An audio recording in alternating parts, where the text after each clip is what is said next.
সকলকে জয় যিশু। সকলকে স্বাগত এবং ধন্যবাদ জানিয়ে প্রভুর বাক্য নিয়ে চলে আসলাম আরও একটা সুন্দর দিনে।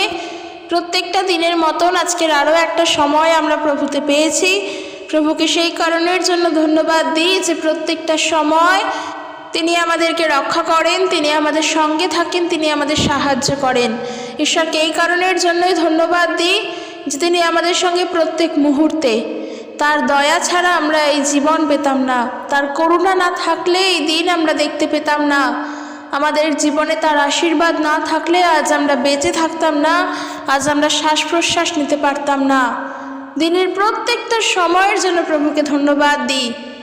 প্রভুর জন্য আমরা আজকের বেঁচে রয়েছি, তার জন্য আমরা খেতে পারছি এবং রাত্রে আমরা নিশ্চিন্তে ঘুমাতে পারছি, আর ঘুম থেকে আবারও উঠে আরও একটা নতুন দিন দেখতে পাচ্ছি।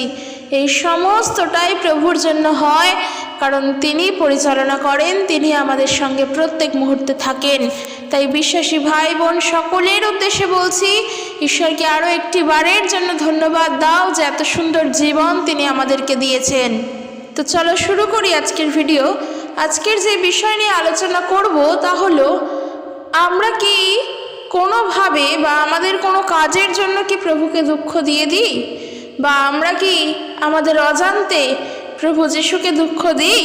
কারণ কি বলছি এই কথা, আমরা অনেকেই বলছি প্রার্থনা করি, উত্তর পাই না, কিংবা অনেক সময় নিয়ে প্রার্থনা করছি, অনেক দীর্ঘদিনের প্রার্থনা আমরা করছি, আমরা উত্তর পাচ্ছি না, আমরা ধৈর্য হারিয়ে ফেলছি।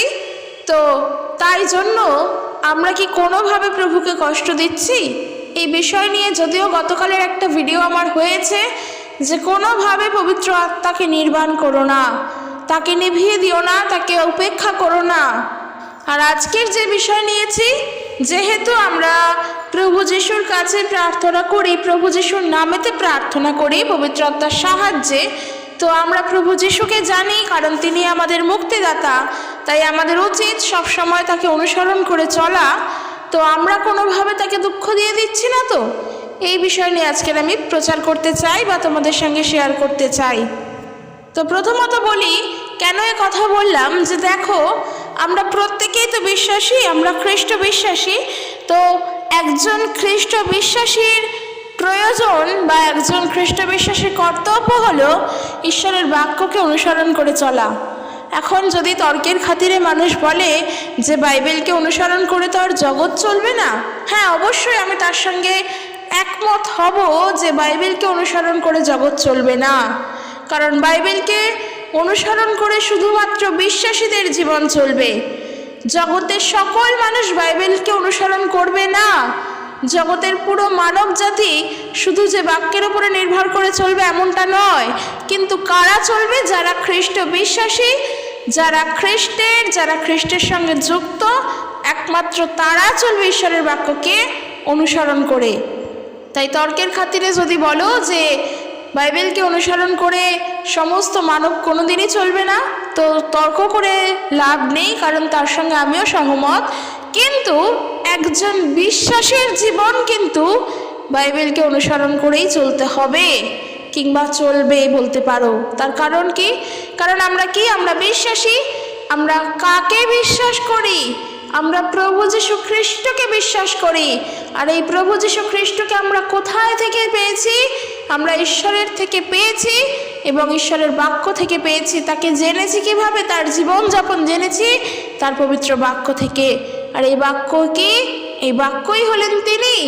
কাজেই একজন বিশ্বাসীর জীবন সব সময়ের জন্য যেন বাক্যের উপরে নির্ভরশীল হয়ে থাকে।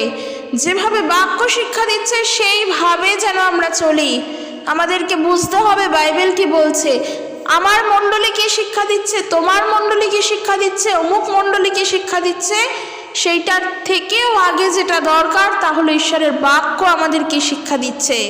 কারণ চিন্তা করে দেখো, এই যে মণ্ডলী চলছে, এই মণ্ডলীতেও তো প্রভুর কথাই হচ্ছে। মণ্ডলীর মানুষজনেরা বা যারা প্রধানেরা রয়েছে, যারা প্রচারকেরা রয়েছেন, তারা তো প্রভুর বাক্যই শেয়ার করছে। তারা কোথা থেকে পড়ছে, কোথা থেকে জানছে? পবিত্র বাইবেল থেকে জানছে এবং তারপর সেই বিষয়ে শিক্ষা দিচ্ছে। আর তাছাড়াও মণ্ডলী বৃদ্ধি করার জন্য তো নিজস্ব মণ্ডলীর বিভিন্ন অ্যাক্টিভিটি থাকেই। সেগুলো তো পরের বিষয়, কিন্তু ঈশ্বরের বিষয় জানার জন্য আমরা ঈশ্বরের পবিত্র বাক্য থেকে দেখি। তাই আমরা একজন ব্যক্তির থেকে ঈশ্বরের বিষয় কী শিখলাম, তার থেকেও বড় বিষয় প্রভুর বাক্য আমাকে কি শিক্ষা দিল। কারণ খ্রিস্টের পথে চলার জন্য আমাদের প্রধান নেতাই হলেন খ্রিস্ট, তাকে অনুসরণ করে আমরা চলছি। প্রত্যেক মানুষের জীবনে একজন আইডল ব্যক্তি থাকেন, যে তাকে দেখে সে বড় হয়ে ওঠে, কি তাকে অনুসরণ করে, তাকে অনুকরণ করে, তাকে কপি করা বলবো না, তাকে ফলো করে এক একজন ব্যক্তি তার নিজের জীবন চালাতে চায়, যে সে ওরকম, উনি আমার প্রিয়জন, আমি তাকে কপি করব না, কিন্তু তার ভালো জিনিসগুলো আমি গ্রহণ করব এবং তাকে আমি অনুসরণ করে চলব। মানুষের জীবনে একজন আইডল থাকেন, আর ঈশ্বরের বাক্য বলে আমাদের বিশ্বাসীদের জীবনের প্রধান আদর্শবান ব্যক্তি হলেন প্রভু যীশু খ্রিস্ট। আমরা তাকে অনুসরণ করে চলছি, আর তাকে অনুসরণ করা মানে ঈশ্বরের বাক্যকে অনুসরণ করা, কারণ তিনিই হলেন ঈশ্বরের বাক্য, যেই বাক্যের দ্বারা এই জগৎ সৃষ্টি হয়েছে। তো আমি যেই বিষয় আজকে নিয়েছিলাম যে প্রভুকে কি আমরা কোনোভাবে দুঃখ দিয়ে দিই, তাহলে আমার উত্তর যদি হয়, তাহলে প্রথম বিষয় বলবো আমরা যেন ঈশ্বরের বাক্যকে অনুসরণ করে চলি। কারণ প্রভু যীশু এই কথাই বলছেন, প্রকৃত সুখী ব্যক্তি সেই জন যিনি ঈশ্বরের বাক্য শোনে এবং তা পালন করে চলে। তাই প্রভুর বাক্যের প্রতি ধ্যান দিতে হবে। যদি আমরা ঈশ্বরের বাক্যকে প্রাধান্য দিয়ে চলি, যদি আমরা ঈশ্বরের বাক্যকে মেনে চলি, যদি আমরা ঈশ্বরের বাক্যকে স্মরণ করে চলি, জীবনের প্রত্যেকটা সময়, প্রত্যেকটা মুহূর্তে প্রভুর বাক্যকে যদি শুনে চলি, সেটা যেমনই পরিস্থিতি হোক, মানুষ বলবে যে পরিস্থিতি এক এক সময় খারাপ হয়ে যায়, যার ফলে আমরা হয়তো ঈশ্বরকে তখন অনুসরণ করতে পারি না। এই যে পরিস্থিতির উপরে নির্ভর করা, যে আমার পরিস্থিতি ভালো হলে প্রভুর বাক্য শুনবো, তার বাক্য পালন করে চলবো, আর পরিস্থিতি যদি ভালো না হয় তাহলে আমি আমার বুদ্ধি দিয়ে চলবো। এই যে নিজে নিজে চলা, প্রভুর ওপর বিশ্বাসটা না রেখে পরিস্থিতি নির্ভর হয়ে চলা, এটা ঠিক নয়। কারণ ঈশ্বরের বাক্য এমনটা বলে না। প্রভু যদি আমাদের সঙ্গে থাকেন, তাহলে আমরা বিশ্বাস করব সকল পরিস্থিতিতেই প্রভুকে আমরা পাবো, সেটা যেমনই পরিস্থিতি হোক। আর আমাদের কর্তব্য তখন হবে, ঈশ্বর যদি প্রত্যেক মুহূর্তে আমাদের সঙ্গে থাকেন, আমরাও সকল পরিস্থিতির মধ্য দিয়ে প্রভুর সঙ্গেই থাকবো, প্রভুর বাক্য থেকে নড়ব না। এই ধারণা আমাদের আনতে লাগবে, এই বিশ্বাস আমাদের আনতে লাগবে। কারণ ওই যে বললাম, যে ঈশ্বরের বাক্য শোনে এবং তা পালন করে চলে, প্রভু বলছেন প্রকৃত সুখী ব্যক্তি সেই জন। তাই যেমনই পরিস্থিতি আসুক, প্রভুর বাক্য থেকে নড়বে না। ঈশ্বরের বাক্যকে যদি আমরা প্রাধান্য দিয়ে চলি, প্রভুর আদেশকে যদি আমরা মেনে চলি, প্রভু তবেই আমাদের সঙ্গে থাকবেন, কেননা তিনি খুশি হবেন। প্রভু আমাদের সঙ্গে থাকবেন এই কথাটা বলা ভুল, তিনি আছেন, ছিলেন, প্রত্যেক মুহূর্তে থাকবেন, কিন্তু তিনি নিজে খুশি হবেন। তার বাক্যকে প্রাধান্য দিয়ে চলতে হবে, তার বাক্যকে পালন করে চলতে হবে, তার শিক্ষাকে প্রাধান্য দিয়ে চলতে হবে। যদি আমরা দেখি প্রথম যোহন 5:3 সেখানে দেখো কি বলছে। সেখানে বলছে ঈশ্বরকে ভালোবাসার অর্থই হচ্ছে তার আদেশ পালন করা। আর ঈশ্বরের আদেশ ভারী বোঝার মতো নয়, কারণ প্রত্যেক ঈশ্বরজাত সন্তান জগৎকে জয় করে। আমাদের বিশ্বাসী আমাদেরকে জগতের ওপরে বিজয়ী করেছে। কে জগতের ওপরে বিজয়ী হতে পারে? যে বিশ্বাস করে যে যিশু ঈশ্বরের পুত্র। Praise the Lord. 5:3 বলছে ঈশ্বরকে ভালোবাসার অর্থ হলো ঈশ্বরের আদেশকে পালন করে চলা, ঈশ্বরের ইচ্ছাকে পালন করে চলা, তার বাক্যকে প্রাধান্য দিয়ে চলা। আর ঈশ্বরের আদেশ ভারী বোঝার মতো নয়, একদম তাই। যে প্রভুর আজ্ঞাকে পালন করে চলতে পারবে, তার কাছে সেই আজ্ঞা কখনো কঠিন নয়। আমরা বলি যে প্রভু যিশুর বাক্য বলছে প্রভুর পথ একেবারে সংকীর্ণ পথ, কিন্তু দিয়াবলের পথ প্রশস্ত পথ, চওড়া পথ। কিন্তু যে ওই সংকীর্ণ পথের মধ্য দিয়ে হাঁটতে পারবে, সে জানবে ওই পথ তার জন্য সংকীর্ণ নয়, বরং আরো বৃহৎ। সত্যি কথা। কিন্তু যারা প্রশস্ত পথ দিয়ে চলবে, তারা বুঝবে যে ওই প্রশস্ত পথ, তারা চলতে চলতেই বুঝবে ওই পথ কতটা ন্যারো, কতটা সংকীর্ণ। কিন্তু যে সত্যভাবে, সত্য হৃদয় একমাত্র সেই সংকীর্ণ দ্বার দিয়ে প্রবেশ করবে, সে জানবে ঈশ্বরের আদেশ ভারী বোঝার মতো নয়, যে প্রভু আমাদের উপরে ভারী বোঝা চাপিয়ে দিয়েছেন। আমরা হয়তো অনেক বিশ্বাসী ভাই বোনেরা আছি, আমরা মনে দুঃখ পাই, মনে কষ্ট পাই। কেন কষ্ট পাই? যে প্রভু যিশুকে যখন জানতাম না তখন ভালো ছিলাম, এখন যিশুকে জেনেই জীবনে এত দুঃখ কষ্ট। এই যখন আমরা এই বিষয়গুলো নিয়ে দুঃখ পাই, প্রভু কিন্তু তখন দুঃখ পান। কেন দুঃখ পান? যে তুমি একসময় ভালো ছিলে এখন খারাপ, এমনটা না। প্রভু দুঃখ পান এই কারণের জন্য যে তুমি প্রভুকে জানার পরেও তার প্রতি বিশ্বাসটা রাখতে পারছো না, উল্টে তাকে দোষারোপ করছো। প্রভু এতে দুঃখ পান। আর আমাদের মধ্যে এই ধারণাটা আসে, যখন প্রভুকে জানতাম না তখনই ভালো ছিলাম, কোনো সমস্যাই হতো না, আর এখন যিশুকে জানার পর হাজার একটা সমস্যা। এই ধরনের কথাগুলো আমাদের আসে। সত্যি আমরা ঈশ্বরের বাক্যের উপরে নির্ভর করে চলতে পারি না বলেই এই কথাগুলো আমরা বলি। তখন আমরা ঈশ্বরের আদেশকে আমাদের নিজেদের বোঝা হিসেবে গ্রহণ করি। ঈশ্বরের আদেশ কারোর বোঝা নয়, ওকে হালকাভাবে নাও। ওইটা তোমার জীবন পরিবর্তন করবে, তোমার জীবনকে সংশোধন করবে। ঈশ্বরের দেওয়া আজ্ঞা তোমার জীবনের জন্য বোঝা নয়। প্রভু যিশু তিনি আমাদেরকে ডেকেছেন যখন আমরা পরিশ্রান্ত, তার কাছে এসে বিশ্রাম নেওয়ার জন্য। আর সেই জায়গায় তিনি আমাদের ঘাড়ে বোঝা চাপিয়ে দেবেন? একদম না। ঈশ্বরের বাক্য শোনো, তার বাক্য পালন করে চলো, দেখবে তা তোমার জীবনের জন্য সঠিক। তা কখনো বোঝা নয়, ভারী বোঝার মতো নয়। কিন্তু যখনই আমরা ঈশ্বরের সেই আদেশ পালন না করে চলি, ওই যে আমরা ঈশ্বরকে দোষারোপ করি, আর যার ফলে আমরা অজান্তেই, আমাদের অজান্তেই আমরা প্রভুর মনে দুঃখ দিয়ে দিই, প্রভুর মনে কষ্ট দিয়ে দিই। এটা একদম ঠিক নয়। কারণ আমার গতকালের ভিডিওই ছিল পবিত্র আত্মাকে নির্বাণ করো না, কোনোভাবে দোষারোপ করো না, কোনোভাবে যেন প্রভুর বিরুদ্ধে কোনো অভিযোগ না ওঠে যে প্রভু আজ আমি ভালো নেই, আগে আমি তোমাকে না জেনে ভালো ছিলাম। এই ধরনের কথা বলা মানে, এই ধরনের ভাষা নিজের মুখ থেকে প্রকাশ করা মানে প্রভুর মনে দুঃখ দেওয়া। কারণ ওই যে বললাম যে আমরা জীবনে প্রত্যেকটা মুহূর্তে কিভাবে যে চলি আমরা নিজেরাও বুঝি না, আমাদের মুহূর্তগুলো কিভাবে কেটে যায় আমরা বুঝি না। কিন্তু এই প্রত্যেকটা মুহূর্ত খ্রিস্টীয় জীবনের জন্য খুবই ইম্পর্টেন্ট। আমাদের অজান্তে আমরা অনেক ভুল করে ফেলি, আমাদের অজান্তে আমরা অনেক ভুলভাবে প্রভুকে ব্যাখ্যা করে ফেলি। তাই বিশ্বাসী ভাই বোনদের উদ্দেশ্যে বলছি, প্রথম বিষয় আমরা যেন সব সময় প্রভুর আজ্ঞাকে মান্যতা দিয়ে চলতে পারি, ঈশ্বরের আদেশকে যেন পালন করে চলতে পারি, যেমনটা প্রভু শিক্ষা দেন। প্রত্যেকটা মুহূর্তে চেষ্টা করো। আর তার জন্য দরকার কি? ঈশ্বরের আদেশকে জানার জন্য, তার আজ্ঞাকে বোঝার জন্য কি প্রয়োজন? বাইবেল পড়ার প্রয়োজন। তাই বাইবেল পড়তে হবে, বাইবেল পড়ে বাইবেলকে শিখতে লাগবে। কারণ ঈশ্বরের বাক্য, ঈশ্বরের অন্তর্নিহিত শিক্ষা ঈশ্বরের বাক্যের মধ্যে লুকিয়ে রয়েছে। আর এই শিক্ষাকে গ্রহণ করার জন্য ঈশ্বরের বাক্য পড়ো। কারণ প্রভুর বাক্য বলছে কি? ঈশ্বরের আদেশ ভারী বোঝার মতো নয়। প্রভু যিশু বলেন, প্রকৃত সুখী ব্যক্তি সেই জন যে কিনা ঈশ্বরের সকল আজ্ঞা সকল শোনে এবং তা পালন করে। প্রকৃত সুখী ব্যক্তি সেই জন। তাহলে জীবনে সুখ খুঁজতে হলে আগে প্রভুকে সুখে রাখতে লাগবে। অর্থাৎ নিজের জীবনে আনন্দে থাকতে গেলে কি করতে হবে?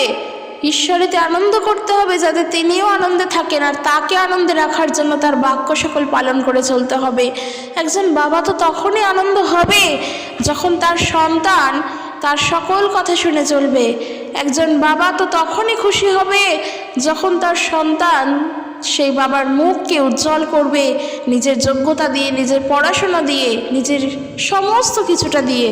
আর আমাদের সর্বশক্তিমান পিতা ঈশ্বর, তার গৌরব তো তখনই হবে যখন তার সন্তানেরা অর্থাৎ আমরা তার নামেতে প্রশংসা করব। আমরা যখন নিজেরাই তার কথা শুনে চলবো তখন তো তার গৌরব হবে। তাই তার মনকে যেন দুঃখ না দিই, তার মনকে যেন কষ্ট না দিই। প্রার্থনা করো এই বিষয়গুলোর জন্য। দেখো, যোহনের দ্বিতীয় পত্রে যোহন কি লিখছেন, তার 4 পদ থেকে যোহন লিখছেন, তোমার সন্তানদের মধ্যে কেউ কেউ সত্য পথে চলছে, ও পিতা আমাদের যেমন আদেশ করেছেন সেই অনুসারে জীবনযাপন করছে দেখে আমি অত্যন্ত আনন্দিত হয়েছি যখন তিনি বলছেন এই কথা। তিনি আরও বলছেন 5 পদ থেকে যে প্রিয় ভদ্রমহিলা, তোমার কাছে আমার অনুরোধ আমরা যেন একে অপরকে ভালোবাসি। এটা কোনো নতুন আদেশ নয়, এই আদেশ তো আমরা শুরু থেকেই শুনে আসছি এবং এই ভালোবাসার অর্থ হলো ঈশ্বর যেমন আদেশ করেছেন সেই রকমভাবে জীবনযাপন করা। ঈশ্বরের আদেশ হলো তোমরা ভালোবাসায় ভরা জীবনযাপন করো। এই জগতে অনেক ভণ্ড শিক্ষক বের হয়েছে।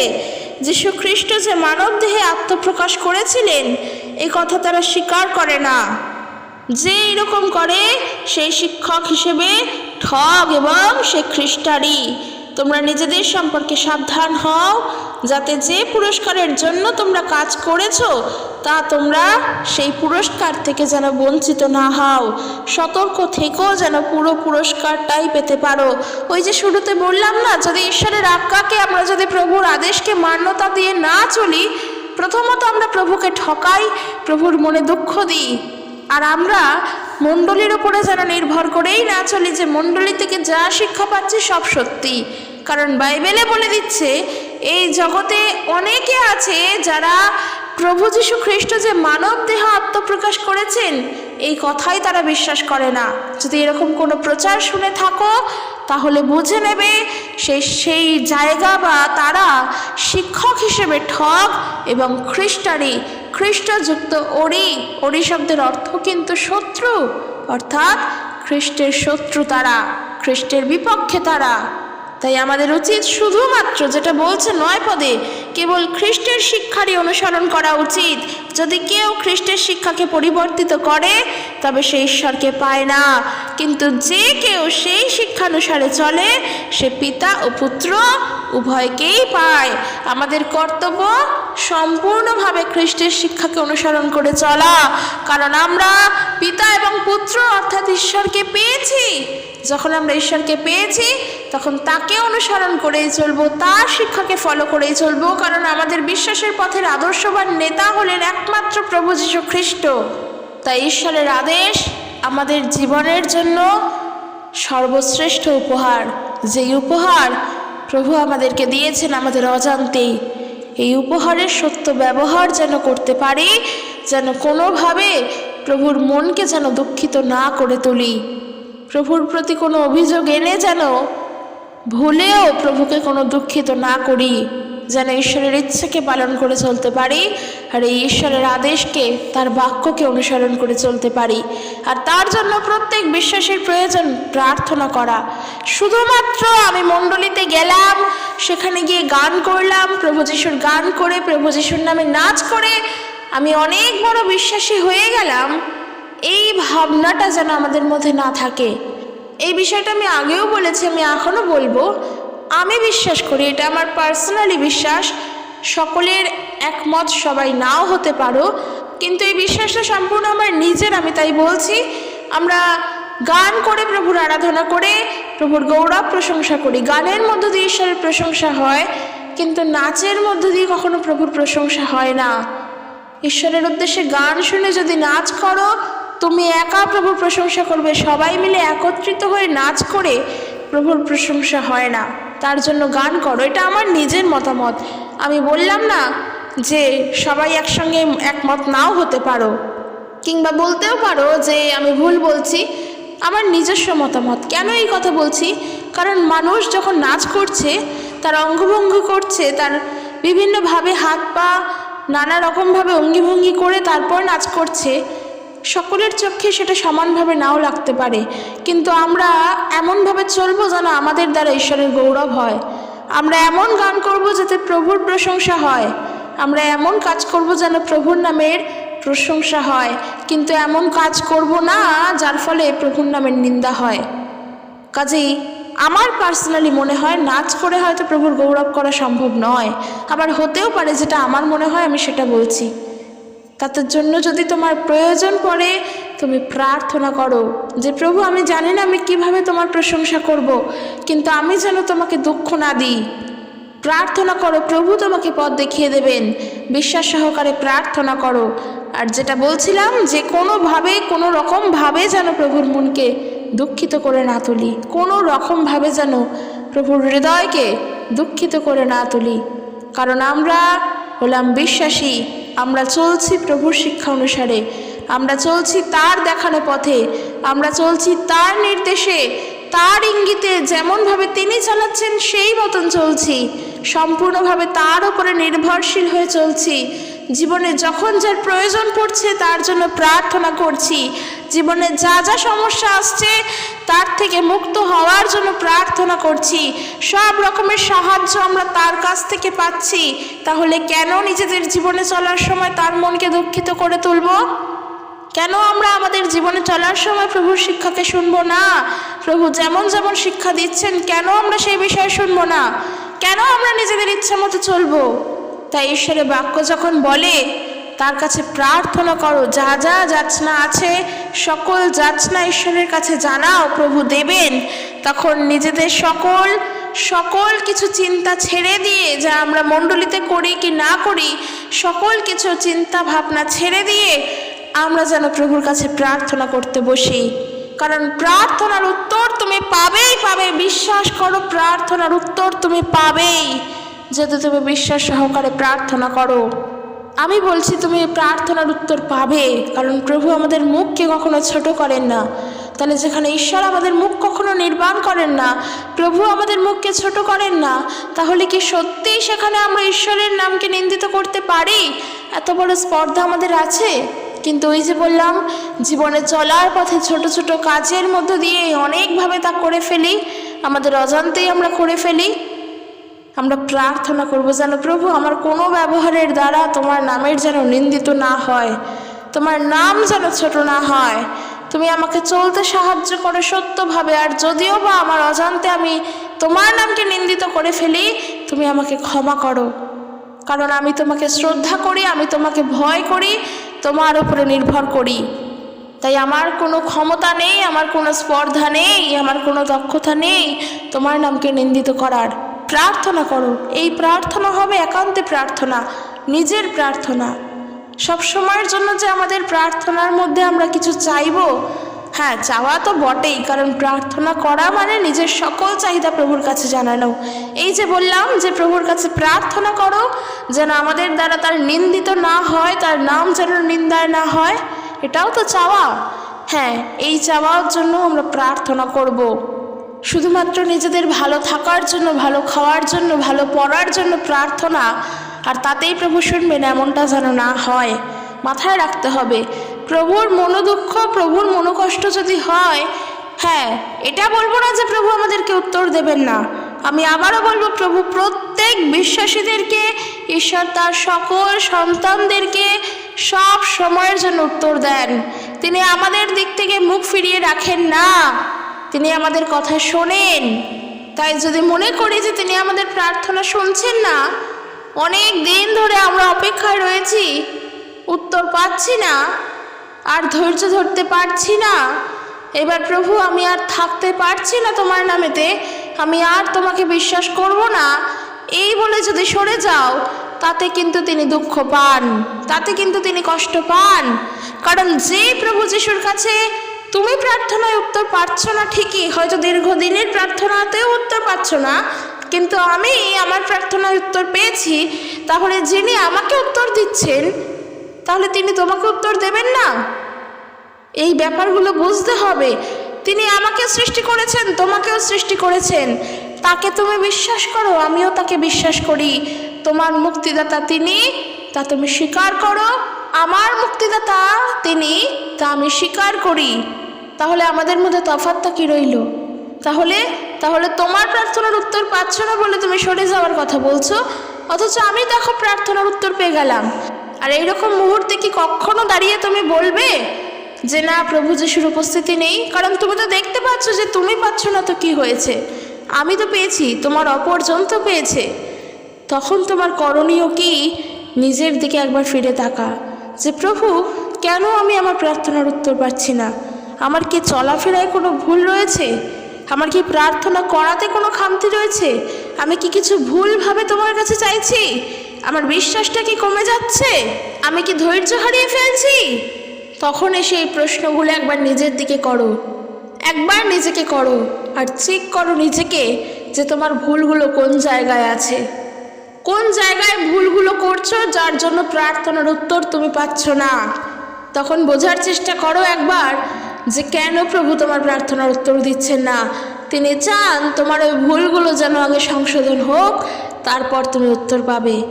ঈশ্বর অনেক বুদ্ধিমানভাবে আমাদের জীবনে কাজ করেন। ঈশ্বরের বুদ্ধি তাহার বুদ্ধির তুল্য আর কারোর বুদ্ধি নেই, কারণ তার বুদ্ধির দ্বারা, তার জ্ঞানের দ্বারা, তার প্রজ্ঞার দ্বারা আকাশের পৃথিবী সৃষ্টি হয়েছে আর আকাশ সৃষ্টি হয়েছে।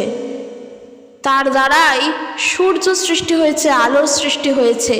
তাই তার বুদ্ধির সঙ্গে কোনো মানুষের বুদ্ধির যেন তুলনা না করি।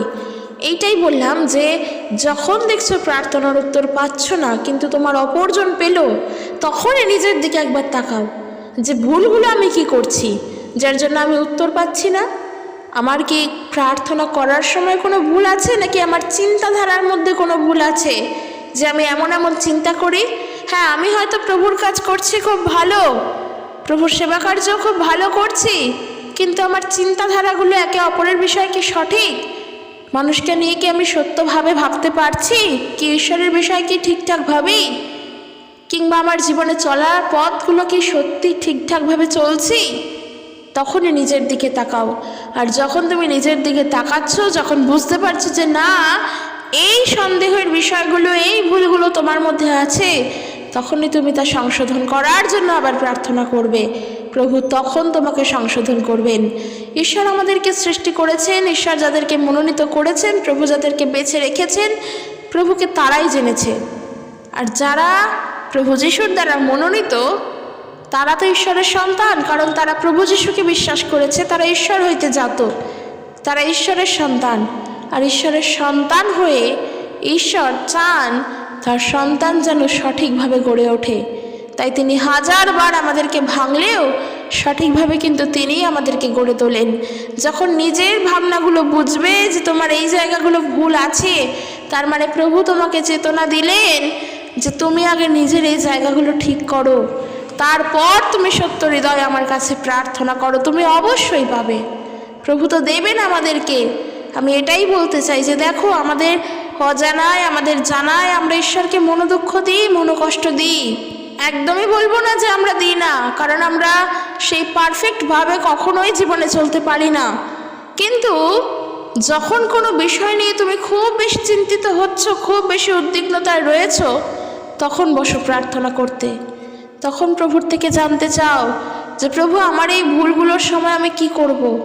আমি তোমার উপরে নির্ভর হতে চাই, তোমার উপরে আমি শান্ত থাকতে চাই। তুমি আমাকে শান্ত করো, তুমি আমার ভুলগুলোকে সঠিক করে দাও, আমার বিষয়গুলোকে তুমি বুঝতে সাহায্য করো। প্রার্থনা করো যে প্রভু, যদি কোনো ভুলগুলো করে থাকি আমি যেন তা উপলব্ধি করি এবং সেখান থেকে যেন ফিরে আসি। সেই সময় প্রভুর কাছে নিজেকে সমর্পণ করো যে প্রভু, আমি তোমার কথা ছাড়া আর আমি চলবো না, আমি তোমার কথা শুনে তোমার কথা পালন করেই চলবো। নিজেকে সারেন্ডার করো প্রভুর কাছে, প্রার্থনার উত্তর পাবে। আর কখনোই কোনো সময়ের জন্য, তোমরা অনেকেই আমাকে বলো, আমি দেখি কমেন্ট বক্সে, যে বহুদিনের হয়তো প্রার্থনা কোনো বিষয় নিয়ে আর পারছো না, আর তোমরা এমন লেখো যে প্রভু আর পারছি না, ধৈর্য হারিয়ে ফেলছি, তুমি এবার আমাকে উত্তর দাও, আমি আর পারছি না। এই ধরনের কথাগুলো লেখো। এই কথাগুলো যখন লেখো তখনও কিন্তু আমরা প্রভুকে মনোদুঃখ দিই, যখন আমরা এই মতন প্রার্থনা করি। কারণ যখন প্রভু আমাদেরকে বলছেন যে ধৈর্য ধরো, অপেক্ষা করো, প্রভুর প্রার্থনার উত্তর আছে, তার জন্য অপেক্ষা করো। যখন তুমি প্রার্থনা করেছো, জানিয়েছো প্রভুর কাছে, তখন তুমি অপেক্ষা করো। যখন প্রভু তোমাকে এই বিষয়ে বলছেন, কেন তুমি অপেক্ষা করছো না? কেন তুমি বলছো যে ধৈর্য হারিয়ে ফেলি? অবশ্যই তো সেটা ভুল। বরং এই প্রার্থনা করো যে প্রভু, আমি তোমার উপরে নির্ভর করি, কোনোভাবেই আমি আমার মুখের দ্বারা বলবো না যে আমি তোমার প্রতি ধৈর্য হারিয়ে ফেলেছি। কারণ এই যখন একজন বিশ্বাসী বলবে যে অনেক দিন ধরে অপেক্ষা করেও প্রার্থনার উত্তর পাচ্ছি না, ধৈর্য হারিয়ে ফেলছি, তখন কিন্তু আমরাই আমাদের অজান্তেই প্রভুর নামকে আমরা নিন্দিতও করে ফেলতে পারি। তার কারণ আমরা মানুষের কাছে কি করে বলবো যে প্রভু যিশুর কাছে আসো, তিনি তোমার কথা শোনেন? সত্যি, কারণ আমরাই তো ধৈর্য ধরতে পারছি না, অপেক্ষা করতে পারছি না, আমাদের অজান্তে তো আমরাই ভুল করছি। তাই জন্য বলছি, একজন বিশ্বাসীকে প্রত্যেকটা মুহূর্তে এমনভাবে চলতে হবে যেন মানুষ তাকে দেখে প্রভুর নামকে কখনোই নিন্দিত না করে। একজন বিশ্বাসীকে এমন করে চলতে হবে যেন সেই বিশ্বাসী সবসময় তার কার্যের মধ্য দিয়ে প্রভুর নামকে গৌরব করে। যে সময় প্রভুতে থাকার জন্য সঠিকভাবে থাকবে, সেই সময়গুলো যেন সে সত্যভাবেই প্রভুতে চলতে পারে। এটা বিশ্বাসীর কর্তব্য। কারণ আমরা পুরাতন নিয়মে যাদের যাদের মহান ব্যক্তিদের দেখেছি, সেই আব্রাহামের জীবন বলো কিংবা ইয়োবের জীবন বলো, দেখবে ইয়োবের বিষয়ে যখন বলা, সেই ইয়োবকে বলা হচ্ছে তিনি একজন অনিন্দনীয় ব্যক্তি ছিলেন, যার নামের কোনো নিন্দা ছিল না, অর্থাৎ তিনি একজন সৎ ব্যক্তি ছিলেন। আবার তুমি আব্রাহামের জীবন দেখো, তিনিও কিন্তু সৎ ব্যক্তি ছিলেন। এই সৎ হয়ে চলা, প্রভুর নামকে নিন্দিত না করা, প্রভুর নামের গৌরব করা, এই বিষয়গুলো একজন বিশ্বাসীর জীবনে প্রথম কর্তব্য। মোস্ট ইম্পর্টেন্ট বিষয় এগুলো একজন বিশ্বাসীর জীবনে। কারণ বিশ্বাসীর জীবন দ্বারা প্রভুর নামের গৌরব হয়, বিশ্বাসীর জীবন দ্বারাই প্রভুর নামের নিন্দাও হয়।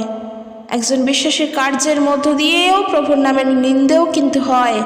তাই বিশ্বাসী খুব সাবধান, প্রত্যেকটা মুহূর্তে সাবধানতায় চলো, প্রভুতে নির্ভর করে চলো তো বটেই, কিন্তু ঈশ্বরের আদেশ পালন করে চলো। কেননা তুমি যখন বলছো যে প্রার্থনার উত্তর পাচ্ছি না, ধৈর্য ধরতে পারছি না, তখন তুমি কি করে আরেকজনের কাছে গিয়ে প্রভু যিশুর নাম প্রচার করবে? কি করে তাকে গিয়ে বলবে যে প্রভু যিশুই আমাদের প্রার্থনার উত্তর দেন? কি করে বলবে? কারণ তুমি তো নিজেই দেখছো তোমার জীবনে তুমি উত্তর পাচ্ছ না, তার জন্য তোমার মধ্যে সন্দেহ আসছে। কিন্তু ওই সময় যদি বিশ্বাসে স্থির থাকো, তোমার মধ্যে যদি দৃঢ় বিশ্বাস থাকে, যেভাবেই হোক উত্তর আমি পাবো, প্রভুই দেবেন, তার অপেক্ষাতেই আছি, তাহলে তুমি গিয়ে প্রচারও করতে পারবে মানুষের কাছে যে প্রভুর অপেক্ষায় থাকো। সবসময় উত্তর আমাদের ঈশ্বরের থেকেই আসে, উত্তর আমাদেরকে তিনিই দেন।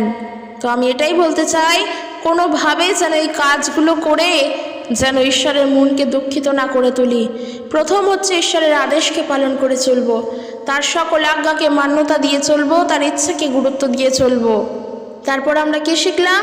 তার অপেক্ষায় থাকবো, তারই উত্তরের অপেক্ষায় থাকবো, যে আমাদের সকল উত্তর তিনিই দেবেন। আর আমরা আরও একটা বিষয় শিখলাম, তা হলো বিশ্বাস সহকারেই প্রভুতে নির্ভর থাকবো। কোনোভাবে যেন সেই বিশ্বাস থেকে হারিয়ে না যায়, কোনোভাবে যেন ওই বিশ্বাসে সন্দেহ প্রবেশ না করে, এইটা আমাদেরকে দেখতে হবে, আমাদের মাথায় রাখতে হবে একজন বিশ্বাসী হয়ে। তো চলো, আজকের ভিডিওটি কেমন লাগলো জানিও। যদি ভালো লেগে থাকে অবশ্যই শেয়ার করে দিও ভিডিওটি, আর একটা কমেন্ট করে জানাতে ভুলো না, আর অবশ্যই ভালো লাগলে লাইক করে দিও। দেখা হবে নেক্সট একটি ভিডিওতে। ঈশ্বরের আদেশ মেনে চলো, তার আজ্ঞাকে প্রাধান্য দিয়ে চলো, তার প্রার্থনা করে চলো, তার ইচ্ছাকে পালন করে চলো। প্রভু তার আপন বাক্যের দ্বারা প্রত্যেকজনকে আশীর্বাদ যুক্ত করুক। জয় যিশু, প্রেজ দ্য লর্ড।